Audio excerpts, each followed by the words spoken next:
Section 1. You will hear a man phoning a woman who lives in an English city called Bamford to get some advice about moving to that city. First, you have some time to look at questions 1 to 5.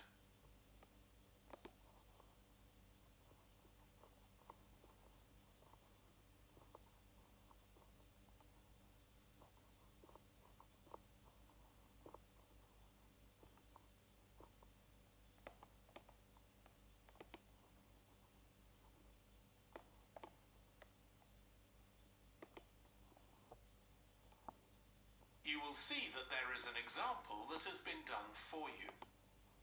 On this occasion only, the conversation relating to this will be played first. Hello, Linda speaking.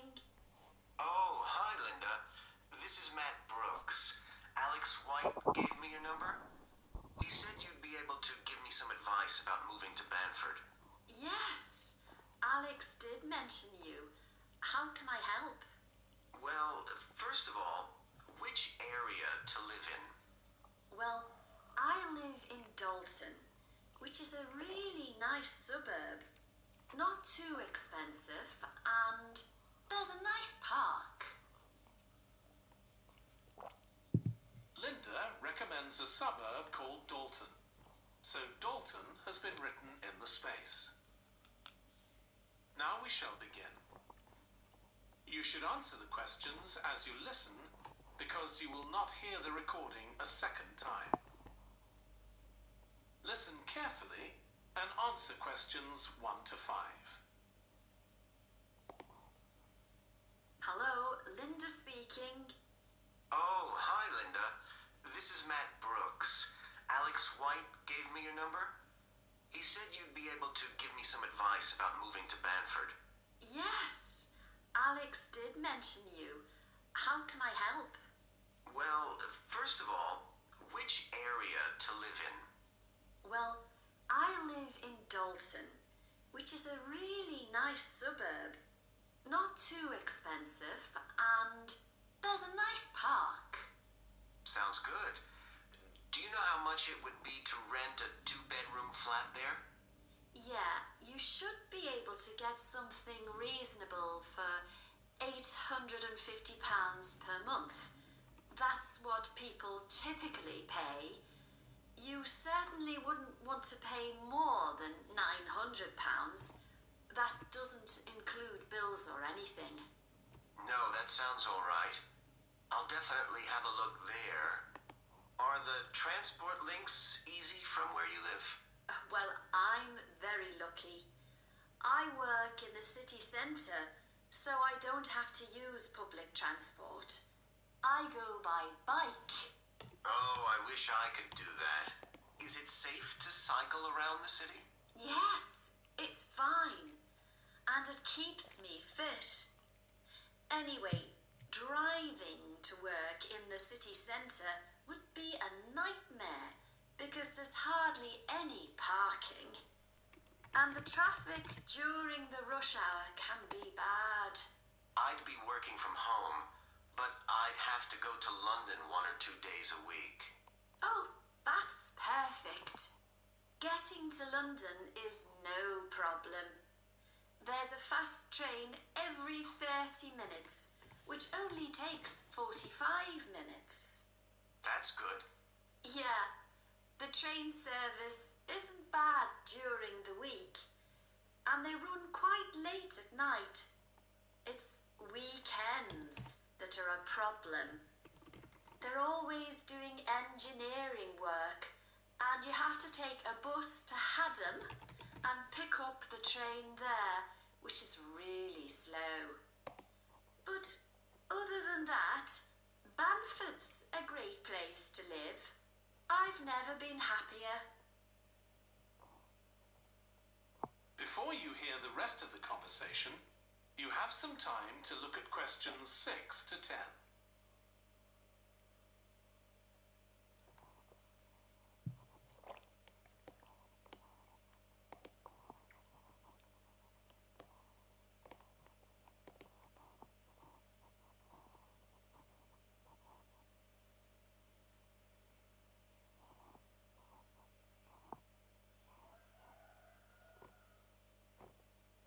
Now listen and answer questions 6 to 10. There are some nice restaurants in the city centre and a brand new cinema, which has only been open a couple of months. There's a good art centre too. Sounds like Banford's got it all. Yes, we're really lucky. There are lots of really good aspects to living here. The schools are good, and the hospital here is one of the best in the country. Everyone I know who's been there's had a positive experience. Oh, I can give you the name of my dentist too, in Bridge Street, if you're interested. I've been going to him for years, and I've never had any problems. Oh, okay, thanks. I'll find his number and send it to you. Thanks. That would be really helpful. Are you planning to visit Banford soon? Yes. My wife and I are both coming next week. We want to make some appointments with estate agents. I could meet you if you like and show you around. Are you sure? We'd really appreciate that. Either a Tuesday or Thursday is good for me, after 5:30. Thursday is preferable. Tuesday, I need to get home before 6 p.m. Okay, great. Let me know which train you're catching, and I'll meet you in the cafe outside. You can't miss it. It's opposite the station and next to the museum. Brilliant. I'll text you next week then. Thanks so much for all the advice. No problem. I'll see you next week. That is the end of section 1. You now have half a minute to check your answers. Section 2. You will hear a fitness instructor talking on the radio about different ways of keeping fit. First, you have some time to look at questions 11 to 16.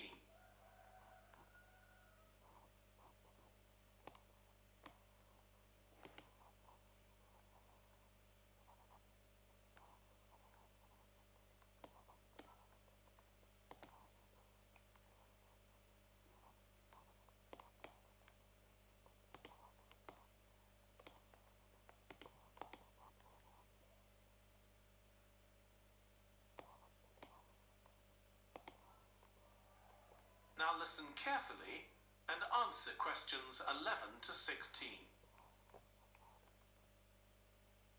So, if you're one of those people who hasn't found the perfect physical activity yet, here are some things to think about which might help you make the right decision for you. The first question to ask yourself is whether you would enjoy training in a gym. Many people are put off by the idea of having to fit a visit to the gym into their busy day. You often have to go very early or late, as some gyms can get very crowded. But with regular training, you'll see a big difference in a relatively short space of time. Running has become incredibly popular in recent years.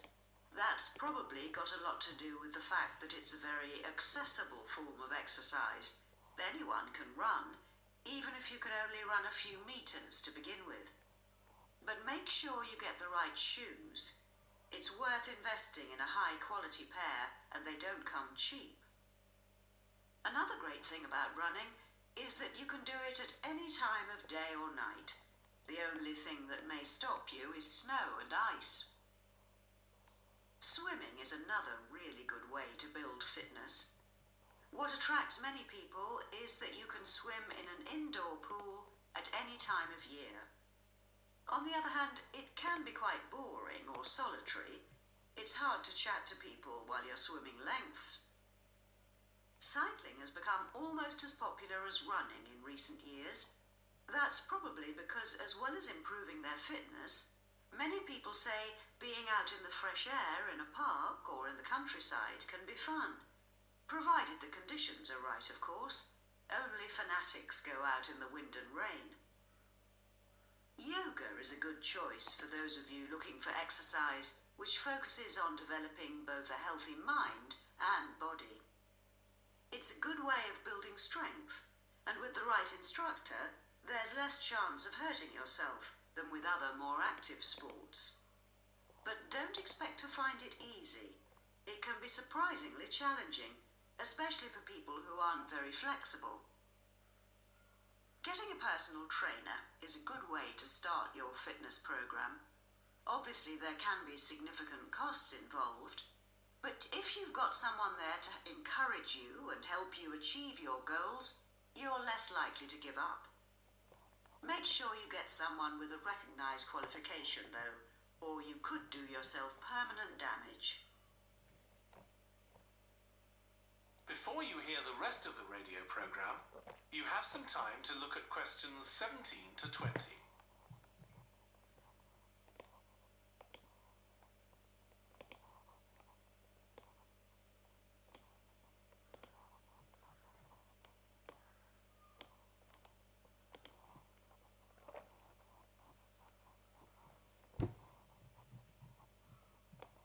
Now listen and answer questions 17 to 20. Whatever you do, don't join a gym unless you're sure you'll make good use of it. So many people waste lots of money by signing up for membership and then hardly ever go. What happens to their good intentions? I don't think people suddenly stop caring about improving their fitness or decide they have more important things to do. I think people lose interest when they don't think they're making enough progress. That's when they give up hope and stop believing they'll ever achieve their goals.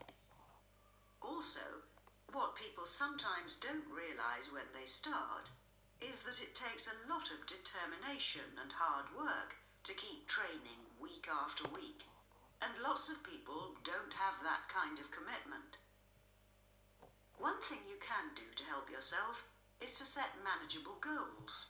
Be realistic and don't push yourself too far. Some people advise writing goals down, but I think it's better to have a flexible approach. Give yourself a really nice treat every time you reach one of your goals. And don't get too upset if you experience setbacks. It's a journey. There are bound to be difficulties along the way. That is the end of section 2. You now have half a minute to check your answers. Section 3.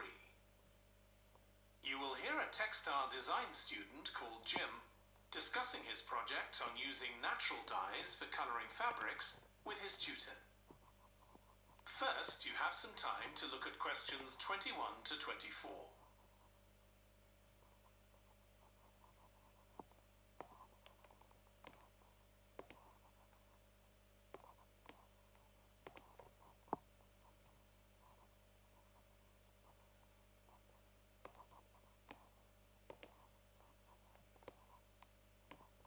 Now listen carefully and answer questions 21 to 24.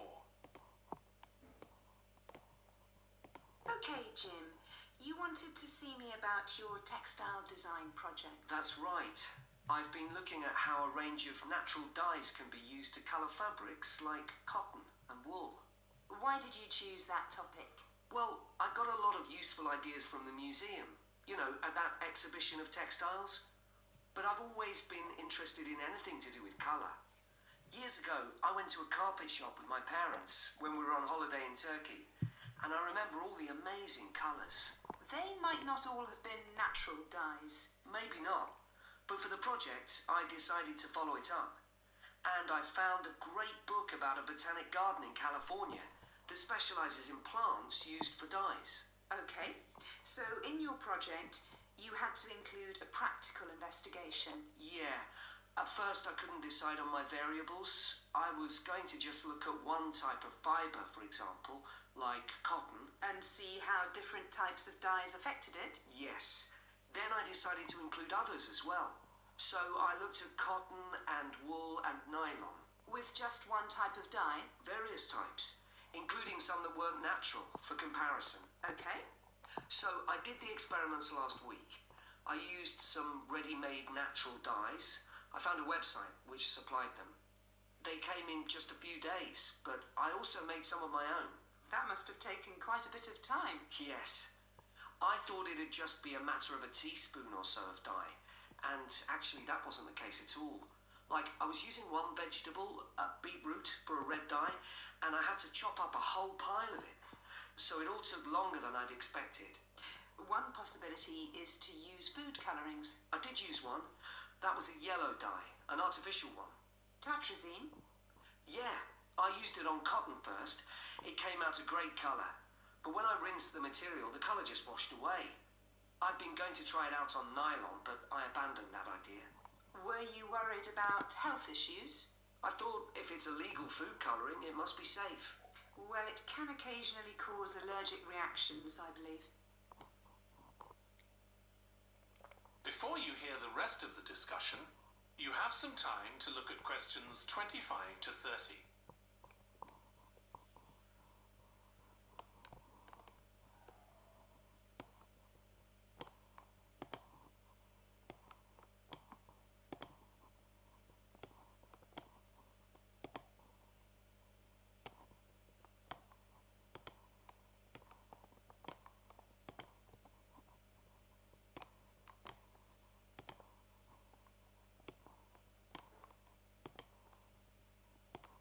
Now listen and answer questions 25 to 30. So what natural dyes did you look at? Well, one was turmeric. The colour's great. It's a really strong yellow. It's generally used in dishes like curry. It's meant to be quite good for your health when eaten, but you might find it's not permanent when it's used as a dye. A few washes and it's gone. Right. I used beetroot as a dye for wool. When I chop up beetroot to eat, I always end up with bright red hands. But the wool ended up just a sort of watery cream shade. Disappointing. There's a natural dye called Tyrian purple. Have you heard of that? Yes. It comes from a shellfish, and it was worn in ancient times, but only by important people, as it was so rare. I didn't use it. It fell out of use centuries ago, though one researcher managed to get hold of some recently. But that shade of purple can be produced by chemical dyes nowadays. Did you use any black dyes? Logwood. That was quite complicated. I had to prepare the fabric so the dye would take. I hope you were careful to wear gloves. Yes, I know the danger with that dye. Good, it can be extremely dangerous if it's ingested. Now, presumably you had a look at an insect-based dye, like cochineal, for example. Yes, I didn't actually make that. I didn't have time to start crushing up insects to get the red colour. And anyway, they're not available here. But I managed to get the dye quite easily from a website, but it cost a fortune. I can see why it's generally just used in cooking and in small quantities. Yes, it's very effective, but that's precisely why it's not used as a dye. I also read about using metal oxide. Apparently you can allow iron to rust while it's in contact with the fabric, and that colours it. Yes, that works well for dyeing cotton. But you have to be careful as the metal can actually affect the fabric, and so you can't expect to get a lot of wear out of fabrics treated in this way. And the colours are quite subtle. Not everyone likes them. Anyway, it looks as if you've done a lot of work. That is the end of section 3. You now have half a minute to check your answers.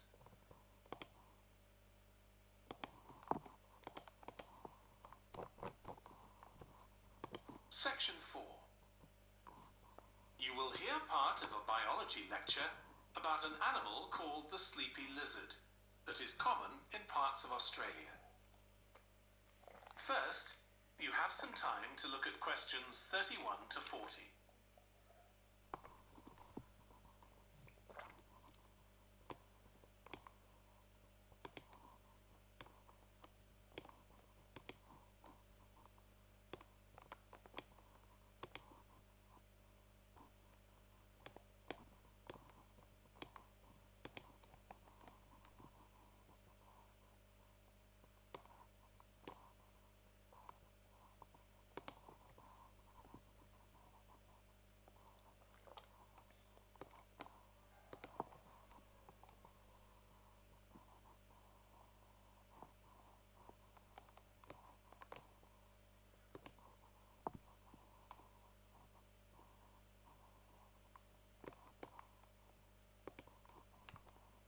listen carefully and answer questions 31 to 40.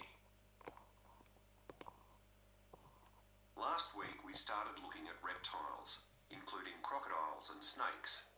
Today, I'd like us to have a look at another reptile, and in particular, at some studies that have been done on a particular type of lizard whose Latin name is Tiliqua rugosa. This is commonly known as the sleepy lizard because it's quite slow in its movements and spends quite a lot of its time dozing under rocks or lying in the sun. I'll start with a general description. Sleepy lizards live in Western and South Australia, where they're quite common.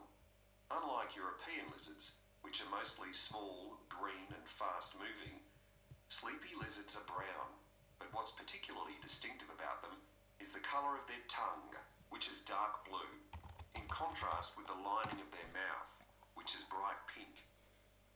And they're much bigger than most European lizards. They have quite a varied diet, including insects and even small animals, but they mostly eat plants of varying kinds. Even though they're quite large and powerful, with strong jaws that can crush beetles and snail shells, they still have quite a few predators. Large birds like cassowaries were one of the main ones in the past, but nowadays they're more likely to be caught and killed by snakes. Actually, another threat to their survival isn't a predator at all, but is man-made. Quite a large number of sleepy lizards are killed by cars when they're trying to cross highways. One study carried out by Michael Freak at Flinders University investigated the methods of navigation of these lizards. Though they move slowly, they can travel quite long distances.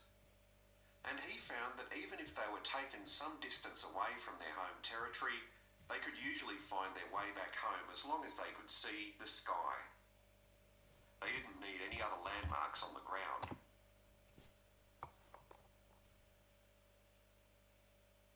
Observations of these lizards in the wild have also revealed that their mating habits are quite unusual. Unlike most animals, it seems that they're relatively monogamous, returning to the same partner year after year. And the male and female also stay together for a long time, both before and after the birth of their young. It's quite interesting to think about the possible reasons for this.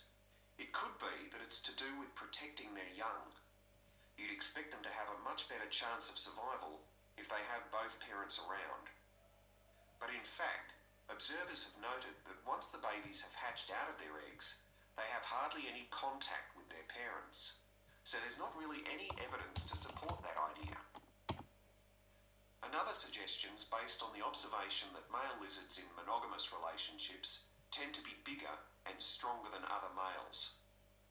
So maybe the male lizards stay around so they can give the female lizards protection from other males. But again, we're not really sure. Finally, I'd like to mention another study that involved collecting data by tracking the lizards. I was actually involved in this myself. So we caught some lizards in the wild, and we developed a tiny GPS system that would allow us to track them, and we fixed this onto their tails. Then we set the lizards free again, and we were able to track them for 12 days and gather data, not just about their location, but even about how many steps they took during this period. One surprising thing we discovered from this is that there were far fewer meetings between lizards than we expected. It seems that they were actually trying to avoid one another. So why would that be? Well, again, we have no clear evidence, but one hypothesis is that male lizards can cause quite serious injuries to one another. So maybe this avoidance is a way of preventing this, of self-preservation if you like. But we need to collect a lot more data before we can be sure of any of this. That is the end of section 4. You now have half a minute to check your answers.